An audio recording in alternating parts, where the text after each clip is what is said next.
Igualatorio Cantabria, más cerca que nunca. Esentia, nueva póliza de atención esencial, desde 22 euros sin copagos. 942 229 600.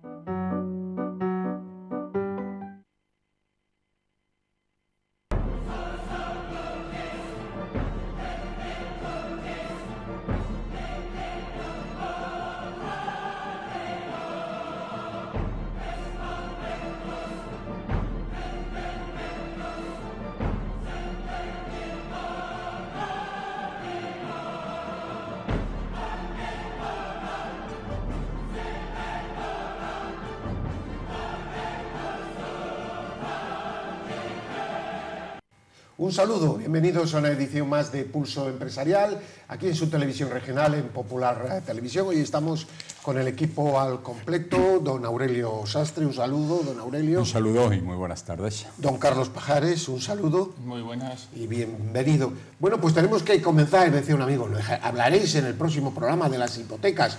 Pues vamos a tratar de hablar de las hipotecas y de la famosa sentencia sobre los actos jurídicos documentados, que, bueno, está en litigio, el que lo pague el comprador, el que adquiere la vivienda, o la propia entidad financiera. Pero no deja de ser una polémica un tanto artificial, aunque sí tiene consecuencias a corto, que vamos a explicar. Es decir, el dinero tendrá que salir de algún lado. Hoy ya veía que Ibercaja y otro banco más iban a subir un tanto por ciento los tipos de interés en la concesión de hipotecas, curándose ante la necesidad de que tengan que pagar los actos jurídicos documentados como estaba previsto. El problema está en lo anterior, que yo creo que se va a poner un coto de unos años, porque si no, y esta es la noticia, el Banco Central Europeo ya ha advertido que habría que recapitalizar muchos bancos. Es decir, no tanto recapitalizarlos, aunque en alguno pudiera ser, sino que el fondo de reservas aumentarle las provisiones. Aumentar las provisiones significa menos crédito, más ralentización de la economía. Por lo tanto, la demagogia esta de que lo va a pagar la entidad bancaria, no se dejen ustedes engañar. No se dejen ustedes engañar por lo que ahora es fácil, la solución fácil a problemas difíciles. Esta es la sociedad actual. Don Aurelio Sastre. Bueno, pues esto ha sido, yo creo que sí, que ha sido un varapalo importante para bancos, esta actuación. Además, una actuación errática, ¿no?, del Tribunal Supremo, donde dice una cosa, posteriormente dice otra, hasta el punto de que el propio presidente ha salido a pedir disculpas por esa actuación. Bueno, para aquellos que están hipotecados, pues es una buena noticia, ¿no?, el hecho de que no tengan que pagar toda esta serie de gastos que conlleva una hipoteca en una economía además tan deprimida como la que está. Lo que pasa es que sabemos que son entidades que de alguna manera lo van a repercutir. O sea, estas son cosas de las que no nos vamos a salvar de una manera o de otra. Para los bancos es un palo porque supone mucho dinero, supone un montón de millones que ahora están la clave en el aire. Años que sea. Claro, bueno, yo creo que los años ya está muy claro que van a ser 4 años, que es el tiempo de prescripción de todas estas cosas. Dentro del mal el menos para las entidades. Sí, dentro del mal el menos, y que además tendrán un tiempo, supongo que para recuperarse. Hay otra cosa que está haciendo el gobierno. Claro, el gobierno, cualquier gobierno, no digo porque sea este o sea otro, se ve también presionado por la sociedad, quiere impedir ahora que los bancos recurran estos pagos individuales, personales, o sea, cada vez que alguien reclame ese dinero, el banco va a llevarlo a los tribunales y de alguna manera va a prolongar esta situación. El gobierno quiere penalizar eso. Yo creo que es también meterse en un tema que no le corresponde, ¿no? Es esa deriva que está teniendo el gobierno de interferir en la acción de la justicia. Bueno, lo cierto es que sí, que va a afectar muy notablemente a los bancos, que a los ciudadanos pues de momento les viene bien, aunque a largo plazo si hay subida de hipotecas pues lo comido por lo servido, y que Europa pues está preocupada pues porque nuestra situación de gasto y de déficit y tal es muy precaria y los bancos tampoco están en una situación muy boyante. No están ganando dinero. Claro, han tenido unas épocas prácticamente de intereses cero sin dar crédito, pues los bancos están también padeciendo esa situación, y que los bancos vayan mal y el sistema financiero vaya mal pues nos afecta a todos. Don Carlos Pajares. Pues poco más decir, que el acceso al crédito se va a restringir, que pensar que esto lo va a pagar un tercero, como siempre, es pensar y soñar en el mundo, un mundo que no existe, que lo vamos a pagar todos, lo vamos a pagar con esa restricción al acceso al crédito, lo vamos a pagar con mayores tipos de interés, con mayores cargas en todas las operaciones bancarias, y con un sector financiero que va a estar mucho más debilitado después de esta nueva medida. Es que hay una clave que entramos un poco en diálogo, si les parece, que es que el sector financiero, claro, esto explicárselo al común de los mortales con la idea de que los bancos ganan dinero, eso es la idea... Bueno, eso lo dicen mucho los comunistas, ¿no? Pero pues, es una cosa absurda, ¿no? Bien, habría luego que ver los millones de ahorradores que tienen acciones de bancos, que esa es otra. Pero bueno, pero los bancos, es verdad, y los españoles, aquí en España están ganando todos muy poco dinero, lo están ganando fuera de España. Y entonces el dinero pues tendrá que salir de algún sitio. Entonces, estas operaciones, si no se cargan por un lado, pues si las tiene que tener el banco, las repercutirá, como ya he leído hoy que hacía Ibercaja, subida de tipos, medio punto o lo que fuera, y te da más margen para pagar eso y se hace el cálculo. Por lo tanto, lo que viene a futuro, me parece a mí, don Aurelio, que no va a haber ningún cambio, en el sentido al final, sino lo que hay, la cuestión está en la retroactividad. Sí, no, efectivamente, son cuatro años que caen de algo absolutamente inesperado y que yo creo que ahí no tenían contabilizado, y esa va a ser la realidad. Que los bancos ganan dinero y que lo dicen, que es yo creo que algo que dicen los comunistas con frecuencia, pero ya me dirá usted dónde han ido los comunistas, caso de los comunistas españoles, bolivarianos que son Podemos, a dónde han ido para comprarse esa enorme casa que se acaba de comprar, que dicen, que hablan de 600.000 euros, a ver si ha sido un banco o ha sido que le ha llovido del cielo. O cuando dicen, es que aquí se ha gastado no sé cuánto dinero en recapitalizar la banca. Es la mayor mentira que se pueda decir. La banca no, las cajas de ahorro gestionadas por partidos políticos de todo tipo y sindicatos. Y una caja de ahorro, exactamente, sobre todo. Exactamente. Así que bancos, no. Don Carlos. Luego también hay una falacia, es pensar, algunos piensan que eso es como el tío Gilito que tiene el dinero metido en una gran caja fuerte gigantesca y se baña en sus monedas. Los bancos lo que tienen es el dinero que tenemos todos. O sea, los bancos simplemente en las cajas lo que tienen son los depósitos que tenemos todos, generalmente los pequeños ahorradores y los medios ahorradores.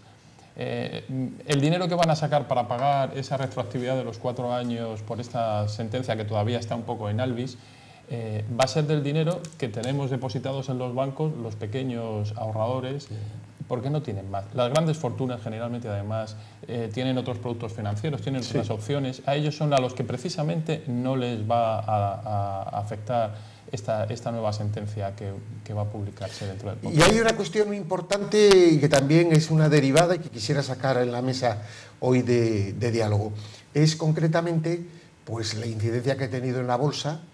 Y cuando se habla de la bolsa hay una parte de la sociedad que parece, bueno, eso es cuestión de las grandes empresas o de las grandes fortunas. Y es verdad que hay fondos, es verdad. Por cierto, fondos que se están marchando de la bolsa española. Ojo a este asunto, que este es un asunto peligroso. Pero es que hay millones de ahorradores que tienen acciones de Telefónica, del Santander, del BBV, de eléctricas, etcétera, etcétera. Personas que han ido ahorrando y que realmente bueno, ven que su valor de lo que antes valía 10, ahora les vale 6.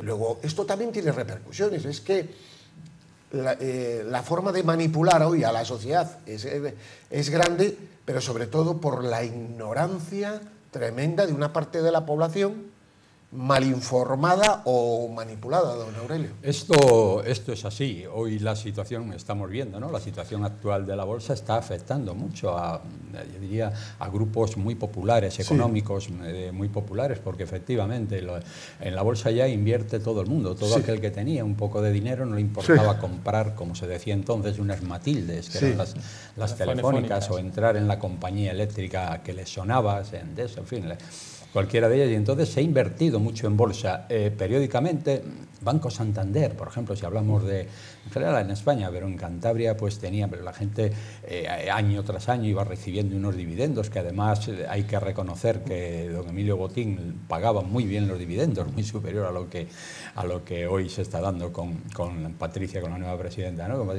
Y eso sí, y además te lo decían, digo, hombre, yo es que mira, ahora tengo unos gastos especiales, pero recibo los dividendos del Banco Santander. Tenía una incidencia en la economía familiar, esas pequeñas inversiones, y al cabo de unos años eso aumentaba el capital. Y pagaba impuestos, 25 o el 27. Pagaba impuestos, efectivamente. Bueno, paga impuestos. Entonces, pensar que la bolsa es cosa de ricos es absurdo. Hay muchas personas de economías muy ajustadas sí, sí, que han invertido sus pequeños ahorros en bolsas porque se le ha venido animando. Y situaciones como la de ahora pues les asusta un poco y además les cuesta dinero. O sea, don Carlos. No, y luego también muchos de los ahorros que están en fondos, los fondos en una parte importantísima también tienen sus depósitos muy interesante, puestos en esos valores bursátiles. La volatilidad de la bolsa española, bueno, volatilidad, lo que está es bajando y está en factores de hace ya varios años, está muy baja. Lo que está representando es la incertidumbre de nuestra economía, la situación tan alarmante que estamos viviendo sin quererlo ver. O sea, ese es un tema, muy buen apunte. Es que el problema son los indicadores que no nos llegan todavía al ciudadano de a pie, pero son esos indicadores, esos pilotos rojos importantísimos que se están encendiendo y que no están haciendo que aquellos que tienen la responsabilidad de tomar medidas para cambiar este rumbo rectifiquen. Como no hagamos algo, estos pilotos nos están indicando que el futuro inmediato va a ser muy complicado. No quisiera asustarles, pero a propósito de este asunto, podría decir, y como ustedes saben, no me suelo lanzar a la piscina y no es por en este caso darme baños de pureza, ni mucho menos. Ojo al primer trimestre del año en el sector de la automoción, porque hay fábricas que están a medio gas, hay fábricas que unido a esa frivolidad de la ministra con el diésel, se han unido otros factores, por ejemplo, la devaluación de la moneda en Turquía. Hay una fábrica española que estaba sacando 4.000, pongo este dato que es un dato exacto y lo sé de fuente directa, 4.000 vehículos para Turquía, no voy a decir el nombre de la fábrica, de la compañía, para Turquía, mensuales. Bueno, pues me parece que lleva 3 meses sacando 400. Es decir, esto es un dato y esto está teniendo una serie de consecuencias en la industria auxiliar, etcétera, etcétera. Ya sabemos que el señor Sánchez no es el mejor del mundo mundial y no detecta los problemas, lo detecta con mucha... Ya veremos a ver lo que va a detectar, y Dios quiera que todo vaya bien. Luego esto, don Carlos, usted ha apuntado bien, es que hay riesgos importantes de encontrarnos con una situación complicada en los próximos meses si las cosas no salen bien, sobre todo si lo de Italia no se soluciona, si aquí se sigue subiendo impuestos de manera absurda, es decir, esas pretensiones, etcétera. Es que lo de Italia ya nos está afectando. Nuestra prima de riesgo está empezando a subir, no tanto como la italiana, pero lo cierto es que los mercados están viendo en nuestro país un país con poca seriedad y con una deriva muy peligrosa. 15 puntos desde la marcha del señor Rajoy, hoy lo he leído. 15 puntos lleva subiendo la prima de riesgo desde la marcha del señor Rajoy. Sí. Y bueno, poco a poco vamos viendo cómo, además es lo que siempre he comentado, esto no es algo que venga de sopetón, esto no de repente no somos pobres de un día para otro. Los italianos ya vienen padeciendo esa pobreza de manera paulatina. O sea, lo hemos comentado aquí en alguna ocasión, el Producto Interior Bruto de los italianos en estos últimos años apenas ha crecido un 6%, mientras que el español en el mismo periodo ha crecido prácticamente un 30%. Nuestra renta per cápita es superior a la italiana. Los italianos esto no lo han vivido en estos últimos meses, lo vienen viviendo desde hace poco. Nosotros estamos empezando a entrar en esa deriva peligrosa. Los indicadores son clarísimos y como no se haga algo, la situación va a ser tremendamente calamitosa en los próximos meses. Hay una ralentización ya de la economía notable. A veces parece, dice, hombre, el paro ha disminuido. Bueno, ha disminuido en una proporción mucho menor que los años anteriores. Pero hay una cosa que viene sucediendo. El desastre que se produjo con Zapatero, con el gobierno de Zapatero, no fue inmediato. Los gobiernos, las economías tienen una inercia. Aquí veníamos creciendo al 3%. Esta era la realidad. Esto no se para de repente.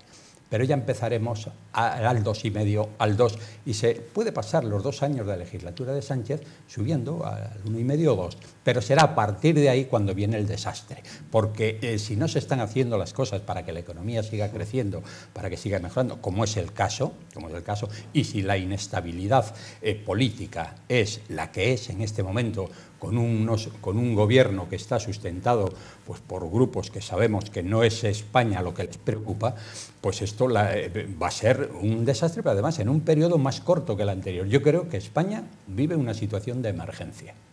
Bien, subida de impuestos, cambiamos de tema, se anuncian para los próximos presupuestos, pero ayer curiosamente la IREF, el organismo independiente que fiscaliza, dice, acabamos de recibir una notificación del gobierno, es decir, que los presupuestos no están hechos, cada día sacan una idea de la subida de las bases máximas de cotización a la Seguridad Social en un 12%, es decir, eso hay que unirlo a que si usted, por ejemplo, compra 100 acciones va a tener que pagar el 0,2%, es decir, eso, unido a otros muchos impuestos, lo que va a drenar a un bolsillo ya justísimo, porque luego hablaremos de la tasa de ahorro en España, el dinero a los españoles, en vez de que el dinero esté en manos de los ciudadanos y que hagan con él lo que crean oportuno, don Aurelio. Sí, no, esto es así. La subida de impuestos tiene un efecto prácticamente inmediato, además del efecto psicológico.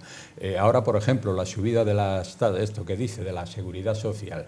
Todos son proyectos que las cuotas de autónomos. Es que se está haciendo además lo contrario de lo que se decía. Sí.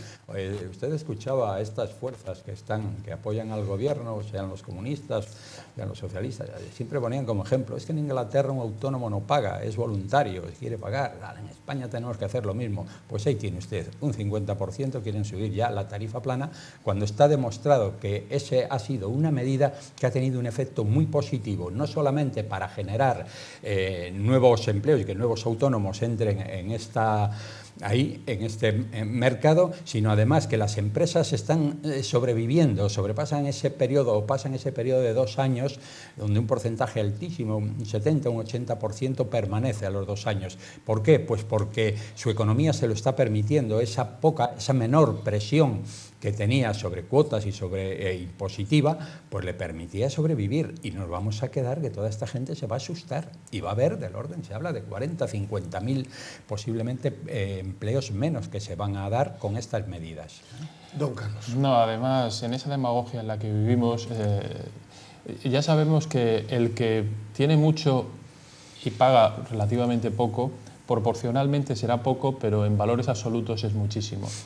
El resto de la población pagamos proporcionalmente menos, o más, perdón, pero recaudamos mucho menos.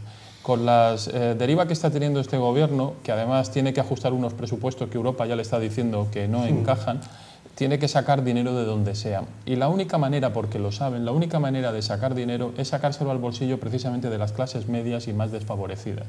Las grandes fortunas, las grandes compañías tienen capacidad jurídica y de deslocalización como para marcharse con cierta inmediatez y dejar de pagar impuestos en un país que les aprieta en exceso. Al final, el gobierno ¿A quién tiene que recurrir? Pues a los que no nos podemos deslocalizar, a los que no podemos utilizar ingeniería financiera, que en definitiva son las clases medias y las clases desfavorecidas. El incremento del diésel, precisamente a los ricos no les preocupa, preocupa a los que tenemos un coche y a los que lo usamos diariamente, que son a los que nos van a sacar el dinero del bolsillo. Y en ese aspecto vamos a un asunto que don Aurelio suele comentar mucho, que veía datos esta semana y digo, pues lo tengo que llevar al programa. La baja productividad que tenemos en España, que no son culpa, bueno, culpa de todo será, pero yo creo que es más un problema estructural que real, ¿no? La productividad en España, tengo datos, es un 32% inferior a la media de la UE, que es bastante, pero un 40% inferior a Alemania. Luego esto, don Aurelio, que usted repite mucho, tiene consecuencias luego en los propios salarios y en la calidad del empleo y en lo que este país es capaz de hacer, ¿no? No, es que eso, yo creo que es, ha dado usted, yo creo que es la gran espada de Damocles que tenemos en España, la baja productividad. Para poder competir y para poder pues, competir y pagar unos salarios y crear un empleo de calidad, como bien dice usted, pues tendríamos que, la productividad en España tendría que multiplicarse por 3 o por 4 para poder competir con los países desarrollados del resto de Europa. Y no hay posibilidades, en este momento no hay posibilidades. Aquí todo lo que se está exportando no es por productividad, pues porque la economía de escala nos permite unos precios más bajos, no, es a base de salario bajo y de esto. Y claro, ¿esto qué está haciendo? Pues está haciendo que este sea un país inviable, porque tal como se están poniendo los precios de los gastos corrientes de las familias son insostenibles con los salarios que hay en España. Esto es una situación que habría que resolver y no hay manera. Responsables, evidentemente no son los trabajadores van a Alemania y son ejemplares en la forma de trabajar. Es la estructura, la poca inversión, que no hay I+D en España, que no hay desarrollo y todo esto, pues, yo no sé si en esto también influye la mentalidad del empresario español. Usted ve que países muy pequeños del norte de Europa, pero muy pequeños, que son más pequeños, con menos habitantes que Madrid, tienen grandes multinacionales, pero en varios sectores, la industria química, la industria del transporte, me estoy acordando ahora de Maersk, por ejemplo, y digo, bueno, es un país de 4 millones de habitantes, ¿y España qué multinacionales tenemos? Pues las históricas, únicamente Inditex, ahí que ha surgido. Claro. Aquí el empresario español, en el momento que su empresa se desarrolla, la vende. O sea, es una de las cosas que automáticamente quiere hacer dinero, porque yo creo que falta un poco esa gran cultura empresarial. Sí. Se tiende en exceso a la atomización de las empresas. Somos todavía mucho un país de tenderos, de pequeño comercio. Existe poca cultura de unión de empresas, de poca cultura, pasa incluso con las cooperativas, hay poco ambiente cooperativo. Luego, por otro lado, la inversión y el desarrollo tecnológico es muy bajo. Eso hace que nuestros costes productivos sean muy altos. No se nos olvida también otro factor importantísimo, como es el del coste energético, que en este país es muy elevado. No hemos hecho una política energética que pueda dar base a unos costes de producción también muy ajustados. La competitividad, en definitiva, es, como decía don Aurelio, tremendamente baja. Y para poder solventarlo haría falta de verdad una reestructuración importante de este país en esas 3 dimensiones: innovación, unión de empresas más grandes y un coste energético mucho más barato. Estamos pendientes de muchas reformas que ningún gobierno ha ejecutado. Alguna hizo el Partido Popular, pero no muy profunda. Bueno, a este gobierno ni siquiera se le espera porque no habla de esto nada. A mí me preocupa muchísimo, por ejemplo, ¿no?, que la responsable de Hacienda sea una doctora en medicina, que podría ser una magnífica médico, pero esa señora ha sido consejera de Hacienda y esa señora no tiene nada que ver, es la ministra de Hacienda de este país. Yo cada vez que habla me quedo asustado de las cosas que dice y con la frivolidad que habla. Es verdad que habla, tiene un buen pico de oro, eso es verdad, pero luego, ¿qué puede saber a cuestión económica internacional esta señora? ¿Qué puede saber de derecho comparado, de las cuestiones fiscales, de las reformas? Y luego tenemos una ministra de Economía que en teoría tiene que saber mucho, pero me parece que su acción de funcionaria, y lo digo en el aspecto negativo, la hace ser una persona gris que no toma ninguna decisión. Porque yo creo que se tendría que enfrentar al resto de, incluso al presidente, diciéndole, oiga, esto no se puede hacer. Y no estar ahí, pues yo no sé si está de oyente o para que haya una buena relación con alguien de la Unión Europea y como ha estado allí. Es decir, esa es la sensación que tengo y que desde luego no se comenta, pero a un observador que observe, porque el señor Montoro tenía cosas buenas, malas, irregulares, muchas las hemos dicho aquí, pero era un catedrático en economía, un hombre que ha nacido en esto y está en esto. Entonces se puede estar de acuerdo con él o no, pero era un hombre preparado. Pero es que esta señora, con todos mis respetos, es una doctora en medicina. Y esa es la cuestión. Entonces, ¿quién dirige la nave de este país? Ese es el tema. Y no digo que antes fuera una maravilla, que no lo era. Pero es que ahora estamos llegando a unos límites, don Carlos. Yo creo que lo ha hecho, fíjese lo que decir, creo que lo ha hecho muy bien don Pedro Sánchez, porque lo que ha hecho ha sido buscar a una ex consejera de Economía que le ha faltado poco en decir que los presupuestos están para incumplirlos. Sí. O sea, que en definitiva ha buscado claramente lo que quería, una persona maleable y capaz de desdecirse y de no hacer lo que va a decir que va a hacer. Y por otro lado, a una ministra de Economía que no deja de ser una funcionaria europea, con buenas relaciones, que yo creo que la ha cogido para intentar colársela a Europa con unos presupuestos que ya sabemos que nuestra ministra de Hacienda dice que no se van a cumplir. O sea, en definitiva es política de andar por casa a nivel casi internacional. Sí, efectivamente, es querer aprovechar aquí la señora Calviño, la hija de aquel socialista que fue director de la televisión unos cuantos años, también siempre con un aire de suficiencia, y a fin de cuentas esta señora pues una funcionaria, la subalterna de Moscovici, que está ahí, que yo creo que la ha puesto por esto que dice, por su posiblemente buena relación con el comisario, ¿no? ¿Qué están haciendo? Pues lógicamente la economía o Hacienda que esté en manos de alguien que lo desconoce, pues yo creo que es una mala praxis. Y al mismo tiempo hay un problema, que no lo saben y creen que lo saben todo. Y toman sus decisiones con una prepotencia y de una manera cuando todo el mundo, menos ellos, están viendo que son equivocadas. Es decir, la prepotencia y la suficiencia con que muchos de estos ministros, que ignoran totalmente todo lo que afecta a su departamento, da la impresión de que están de vuelta de todo ello. Entonces, ¿qué pasa? Que hay un movimiento errático, hoy dicen esto, mañana hacen lo contrario, y esto va sin rumbo. Ese es el problema. Ayer sacaba un grupo de economistas, algo muy curioso, un cuadro comparativo, de lo que han mandado a Bruselas, que nada tiene que ver con lo que había firmado con el señor Iglesias. Pero lo sacaba detallado, escrito. Digo yo, ¿esto qué es? Bueno, lo de los presupuestos de España acabaremos en marzo, en abril o en mayo. Yo creo que no se van a aprobar, pero bueno, si se aprueban nos vamos a divertir, aunque sea frívolo el decirlo. Pero es que ese dato, bueno, y lo de ayer de la IREF que dice, no, tenemos otra reforma que hay del tema. Pero bueno, cada día sacan una cosa que se van haciendo. Es decir, ¿qué desconocimiento es este? ¿Qué falta de sentido de la seriedad? Y de falta de respeto, claro, pero para que a un país se le haga respetar, la población tiene que hacerse respetar. Y la población está dormida, no dice nada, y a mí me preocupa un poco la actitud del pueblo español, lo digo sinceramente, ese pasotismo no es bueno. Tampoco creo yo que deben estar en las calles, no hay motivo para ello, pero ni una cosa ni otra, don Aurelio. Yo creo que se está implantando aquí el objetivo fundamental que tiene este gobierno es permanecer.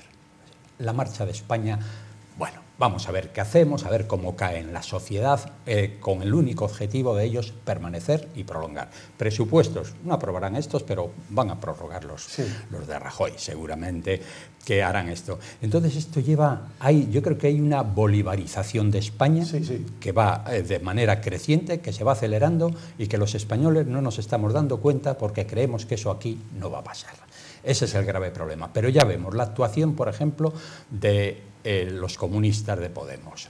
Vemos Pablo Iglesias, que está recorriendo España como ministro sin cartera. Ha hablado ya con el PNV, con el presidente del PNV, y le ha dicho, hay que cuidar a Sánchez, que es el único que nos puede dar lo que pedimos. Que en definitiva, ¿qué es lo que piden? Pues piden, yo diría que la destrucción de España como territorio, piden la independencia. Eso es así. Y la piden los catalanes, y la piden los vascos, y la seguirán pidiendo, la pedirá Aragón, la pedirá Galicia. Es decir, hay una bolivarización de España y el único objetivo de este gobierno es permanecer. No de este gobierno, vamos, sí, de este gobierno. Otro día hablaba con un viejo socialista, no voy a decir su nombre, serio y tal, y muy sensato. Y me decía, no te equivoques, Gervasio, no te equivoques. El único objetivo de Sánchez es estar en la Moncloa, no tiene otro objetivo. Si mañana necesitaría el pacto de ciudadanos o de tal, haría lo contrario y diría lo contrario de lo que está diciendo. Eso lo hemos visto, ha sido la trayectoria que ha seguido, y yo creo que se están cumpliendo los peores augurios de cuando, en fin, todo aquel problema interno que tuvo el Partido Socialista, que el Partido Socialista se opuso a esa actitud de ir con los separatistas y de ir con los herederos con Bildu y estos grupos, ¿no? Bueno, pues se está cumpliendo y el poder une mucho. Es decir, todos estos grupos ahora están callados porque están en el poder. Y ya hablaremos de los espigones, ¿no? ¿Tiene fotos ahí? Hombre, es que he traído fotos porque al próximo programa las voy a tener, pero sacamos muy eso. Bien. Sí. Al remate y vamos con las fotos. Vamos a hacer un monográfico, que el próximo día tengo las fotos. Me parece bien. No, la sociedad lo que está es anestesiada. Hemos pasado una época difícil, en la época de Rajoy, de ajustes, que venían precisamente propiciados por la mala política en la época Zapatero. Hemos pasado una época complicada. Rajoy al final terminaba representando todo lo malo que tenía este país. Hemos quitado a Rajoy y ahora parece que estamos viviendo, pues eso, un momento de relax en la que la economía, con esos esfuerzos insuficientes, pero esfuerzos en definitiva que se vinieron haciendo, parece que va un poco mejor, la gente empieza a creer que va un poquito mejor. Luego tenemos a un presidente que nos lo va a dar absolutamente todo, un gobierno que va a hacer auténtica magia con el dinero que tiene. Y bueno, pues esto pues se deja llevar hasta el momento en que nos demos de bruces con la triste realidad. Esa es la clave, perdone. No. Un poco más, los espigones también son importantes. Tiene algo de los espigones. Venga, es que a mí me da un poco que hemos hecho unas inversiones que se ha quedado a la mitad, que lógicamente eso no va a tener el efecto que se esperaba y parece que va a dar la razón a aquellos que se oponían a ello. Yo creo que se ha hecho una inversión y hay que terminarla, porque mire usted, en playas importantísimas de toda España no solamente es que sea una iniciativa del ayuntamiento, es que se están haciendo manifestaciones, recogiendo firmas para que en playas como Málaga y playas importantes de toda España, de Marbella, Puerto Banús, para que se hagan espigones. Es decir, vamos a ver, para estabilizar las fotos. Mire, vamos a traer fotos también el próximo día, porque un buen amigo, y les doy mis palabras de honor, me las ha dejado, y algunas son incluso de Cantabria, ¿no? Pero no se dejen engañar, porque los espigones son algo bueno para la playa de la Magdalena.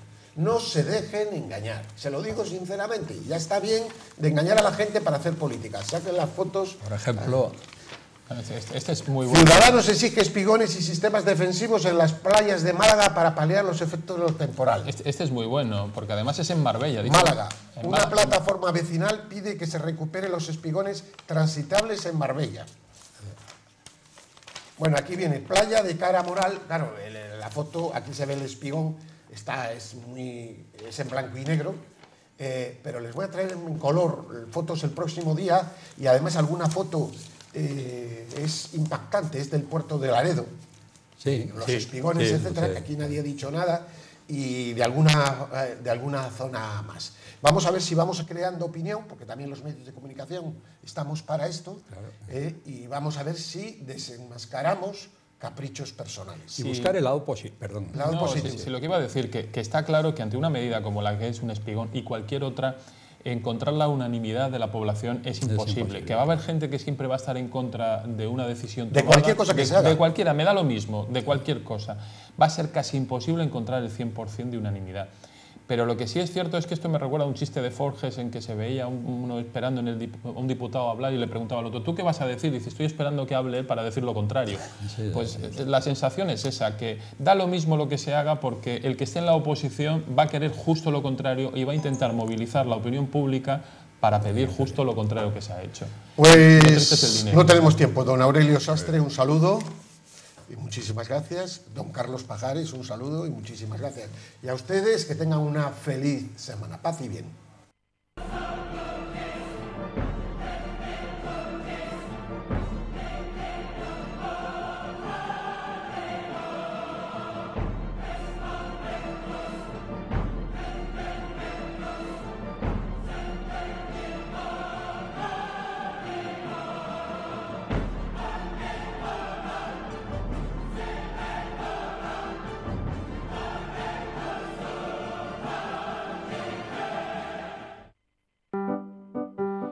Interrogatorio Cantabria, más cerca que nunca. Esentia, nueva póliza de atención esencial, desde 22 euros sin copagos. 942 229 600.